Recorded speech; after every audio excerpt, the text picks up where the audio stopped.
Hey everybody, hope you're doing great. So, we are reading The Sword of Allah. It's been a great book, so let's dig in. We're on page 45. Abu Sufyan now turned towards the Quraysh, who stood not far from him, and shouted, "These three are dead. They will trouble you no more." At this, Umar could no longer restrain himself, and roared at Abu Sufyan, "You lie, O enemy of Allah! Those whom you have counted are alive, and there are enough of us left to punish you severely." There are none of us left to get that retribution.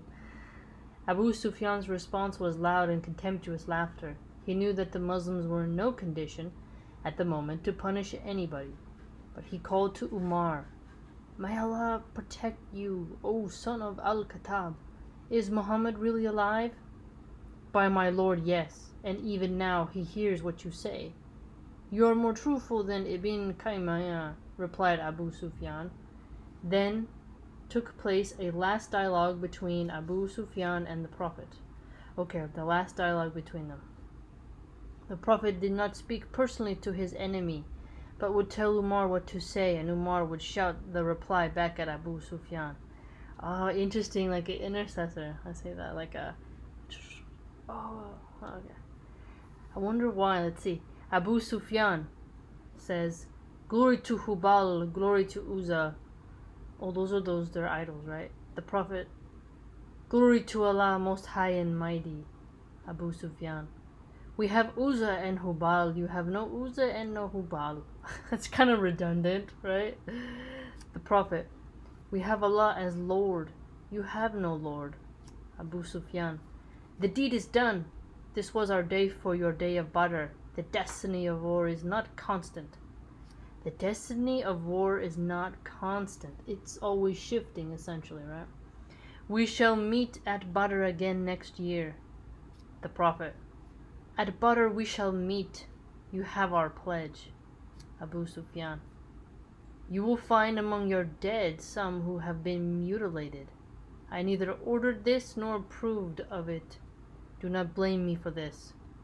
Having made this last statement, Abu Sufyan turned away and walked back to his army. Interesting, he wanted the clarification of the mutilation. The Quraysh left the battlefield and gathered in their old camp of the day before. As they left, the Holy Prophet sent Ali as a scout to see how the Quraysh were mounting camels or horses. Ali carried out his reconnaissance and returned to the Prophet to report that the Quraysh were mounting camels and were leading their horses. The Prophet observed, "That means that they intend to return to Mecca and will not attack Medina. Had they wished to attack Medina, they would have mounted their horses for battle. In that case, by my Lord, I would have gone this very instant to fight them again."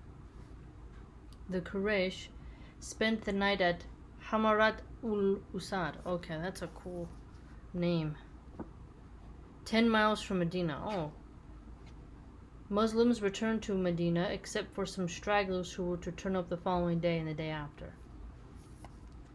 The next morning the Holy Prophet got up and put on his armor. His face showed clear signs of the damage which he had suffered in battle. His cheek, forehead, and lip had been badly cut and were still swollen.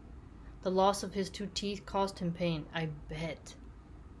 Oh, can't imagine. Can't imagine. At the same time, though. And his right shoulder hurt badly where the sword of Ibn Qaymiyah had landed. Oh yeah, that's right. That's the one who did it. This shoulder was to trouble him for a whole month. The Prophet sent for Bilal, his muazzin.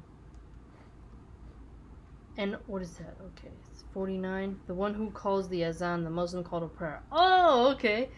Okay, yeah. And ordered him to call the faithful to battle. Only those would be permitted to join this morning's expedition who had taken part in the battle of the day before. The thundering voice of Bilal rang across the streets of Medina and carried the message into every believer's home. Man, he must have had a strong voice then. The Muslims rose from their mats as they heard the Prophet's orders to assemble for battle. Most of them were wounded, some more severely than others. They had spent a sleepless night in pain and suffering. All night long the women had been busy nursing the soldiers, washing and dressing their wounds. Not many of the Muslims were in fit shape for battle, but they got up from their mats. There were no groans or cries of pain. Some limped, others used hastily improvised crutches. Yet others put their arms around their comrades to get support as they walked. They came, limping and staggering towards the Prophet. They saw the Prophet and they cried, "Labik, present, sir." Oh, okay. So they let them know, like, "We're here." And these tired, wounded Muslims, led by a tired, wounded Prophet, set out to fight the infidel. They numbered about 500. Wow. 500, huh? And you guys such endurance. I mean, it's really like, if you look at some of the, well, if I look around, there's a lot of just like really soft, kind of pudgy people now. And then you look at how the Muslims back then, or just, you know, warriors in general, people in general, just way more lean. And like, they could endure so much. I couldn't imagine being that wounded and then going back and fighting. I could think of working, but like fighting again with an enemy who really wants to end your life, it's pretty intense. As the Muslims were assembling for battle, a wild argument was taking place in the Quraysh camp.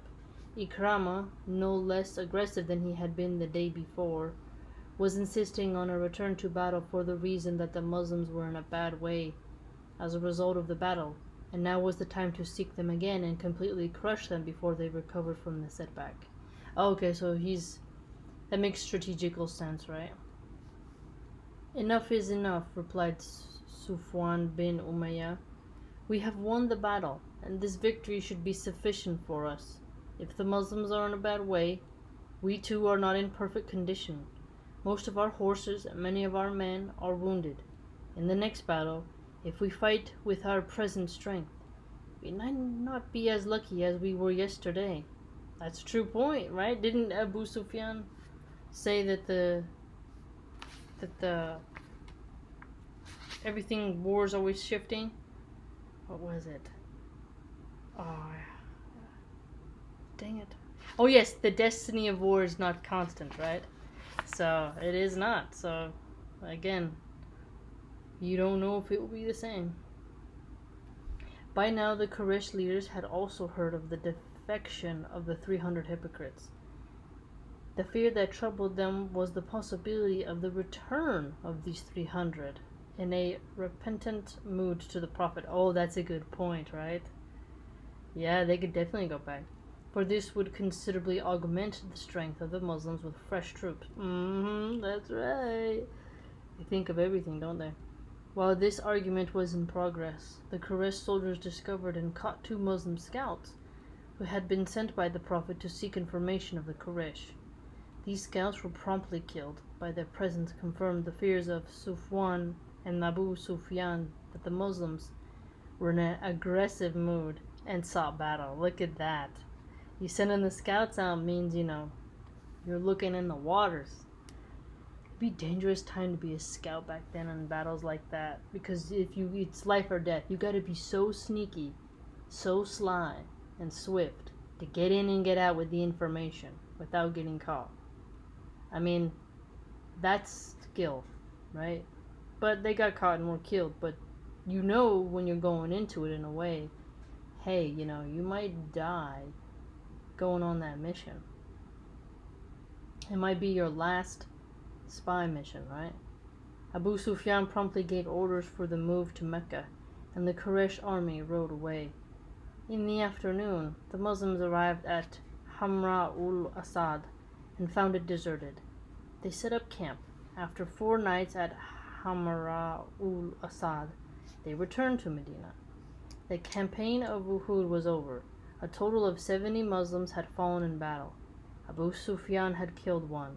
Sufwan bin Umayyah, Khalid, and Ikrama had each killed 3 Muslims. On the Quraysh side, 22 unbelievers had been killed, including 6 by Ali and 3 by Hamza. It's really interesting. It's really cool how you have the Prophet, Ali, Hamza, and then the other side is Abu Sufwan, Sufwan bin Umayyah, Khalid, and Ikrama. It's like these forces going against each other. It's very cool. This was the second major battle in the history of Islam. It was the first battle in which Abu Sufyan commanded an army against the Muslims, and the first battle in the life of Khalid. Okay, the first battle, yeah, that's right. The Holy Prophet lost this battle, and the blame for this rests squarely on the shoulders of the fickle archers who disobeyed the orders of the Prophet, and of their own immediate commander. Because of the temptation, right? They wanted spoils of war. They couldn't wait. How many things a general has to contemplate, a lieutenant and such, when you really gotta keep your troops like, hey man, I know you see that something's right for the picking, but you gotta hold back. In fact, in leaving their position, these archers momentarily ceased to be Muslims and became tribal Arabs bent on plunder. Because they chose material items over the work of the higher mission, essentially.